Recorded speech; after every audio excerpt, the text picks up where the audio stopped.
What up, y'all? Welcome back to I'm Just Saying Sports. Today we got to talk about Draymond Green. But before we get into it, like, comment, subscribe, share, tell your people, holler at me because I'm out here. So now let's get into the Draymond Green situation. Now, this Draymond Green situation is bigger than just last night, obviously. Earlier this season, he was suspended for the chokehold. He put a chokehold and got ejected. He put Gobert in the chokehold and got ejected. So this is bigger than just last night. But I want to go through it, but I don't want to get into anything prior to this season because we're only going to talk about this season right now. So in the offseason, he declined his player option, and there was a slight conversation about should they keep Jordan Poole or should they keep Draymond? Because we knew both of them couldn't coexist on the same team, especially after what happened last year. They chose Draymond. Now, I don't necessarily agree, but I can understand given the fact that Jordan Poole has turned out to be a nutcase. And they probably saw it. I'm sure that they saw it, and I just didn't. Cool, no problem. However, Draymond is still aging. He's still, his skills are kind of diminishing, and he's not as effective. We're going to get into that in a little bit. But they gave him the 4-year, $100 million contract, and that looked to be kind of a reward for him. And what it did, maybe subconsciously, maybe consciously, it confirmed that, everything that he's doing is correct. Everything he's doing is right. He's doing the right thing. He's good money. I don't agree, but that's what they feel. Now, as of today, December 13th, 2023, at 5:23 p.m., the Golden State Warriors have played 23 games this season. Out of those 23, Draymond has played 15. Out of those 15, he's been ejected 3 times. That is an average of 1 time every 5 games. You think that's worth $100 million? I don't. But let's go a little further. Draymond Green, we all know he's known as a floor general. He's not going to get your conventional stats. He's not going to put up big numbers there. Not going to have a lot of points. Not going to have a lot of assists, rebounds, steals, blocks, whatever. Not going to have a lot because he's a floor general. Tells people where to go. Tells them to watch out for this, watch out for that. Do this, you're supposed to be in this spot. Coaches them up on the floor. Cool, no problem. So for that, you look at a stat, the plus minus. All of Draymond's career, his plus minus has been in the positive, except for 1 season, but that was a COVID season. Steph only played 5 games. Clay was out for the entire season. I dismissed that. However, this season, I cannot dismiss. Again, throughout his career, outside of that season, the COVID year, he has been a positive. He's been in the positive on the plus minus, +5 or greater. This season, 15 games, small sample size, I get it. He has been -6. He's been -6 while he's on the court. Is that worth $100 million? Is that worth these headaches? I don't think so. But let's keep going. Chris Paul. I always thought that was a bad trade. It didn't make sense. It didn't fit. Maybe the Warriors were thinking, hey, with Draymond being kind of a loose cannon, at least we'll have Chris Paul. Maybe, possibly, but I still didn't think it fit. Why? Because Draymond Green has come out and said publicly he does not like Chris Paul. So why do they trade for him? Again, maybe the Warriors were thinking Chris Paul can be that mature adult.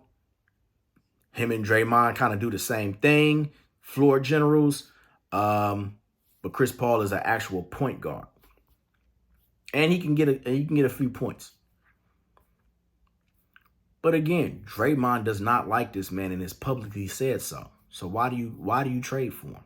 Doesn't make sense. Maybe there's some turmoil in the locker room. I don't know.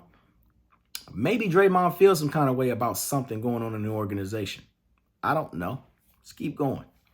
Bob Myers stepped down because he couldn't focus fully on the Golden State Warriors. I'm not buying that. I think Bob Myers stepped down because he knew this run was over, especially when they didn't even make the Western Conference Finals last year. I think he knew it was over. And he had such close relationships to these guys, he didn't want to be the bearer of bad news. That's my opinion. And if you get him over some truth serum, you get him over a couple of drinks, I think he'll at least insinuate that that's the truth. Okay. But let's sum this up. At this point, there's no stopping Draymond. I don't believe there's any stopping Draymond. But you can look at it and say, whose fault is this?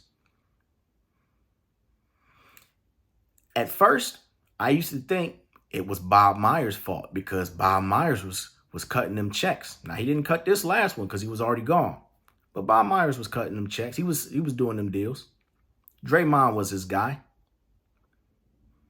He was probably enabling him a little bit.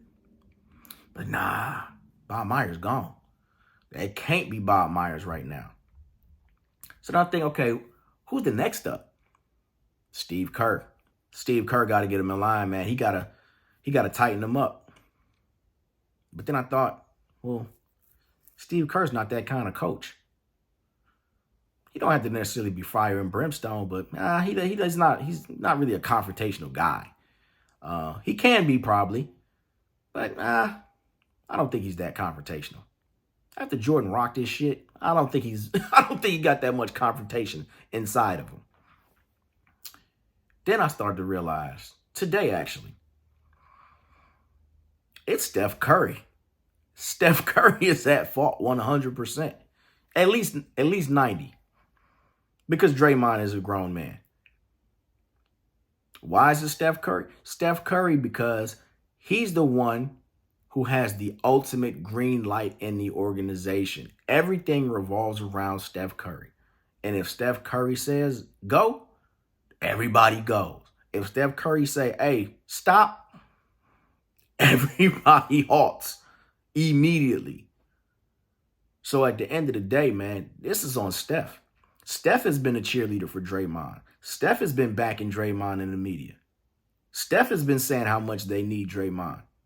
Steph has been saying how important he is to the team. When has Steph stepped up?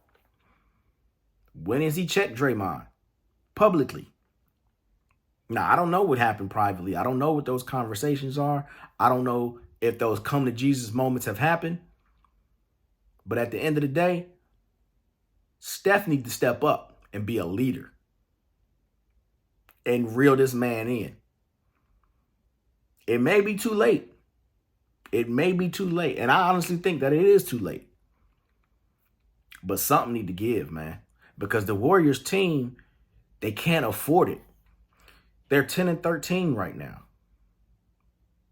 And they lost that game last night by 3 points. You don't think that they needed that game, especially for a team that's trying to stay within reach of the play-in game, trying to get to the playoffs? The Warriors might be done, and it might be heavily on Draymond. We know Klay's situation. We know he's down, and no need to pile on him. He's just not the same guy he was after those injuries. We've seen the reports about him getting offered 2 years, $48 million, and turning it down. Now there's no offer on the table, which means Klay is probably a prime trade candidate. Maybe Draymond feels some kind of way about that. Maybe he's looking at the whole situation and saying, we are done, and I don't like it. But let me know what you guys think. Hit me up in the comments. Do you think Draymond is acting out because he realizes the Warriors dynasty is over? Do you think Draymond is acting out for some other reason? Let me know. I don't know. I'm trying to figure it out, but it don't make sense. Again, be sure to like, comment, subscribe, tell your people to holler at me, and I'm out. Peace.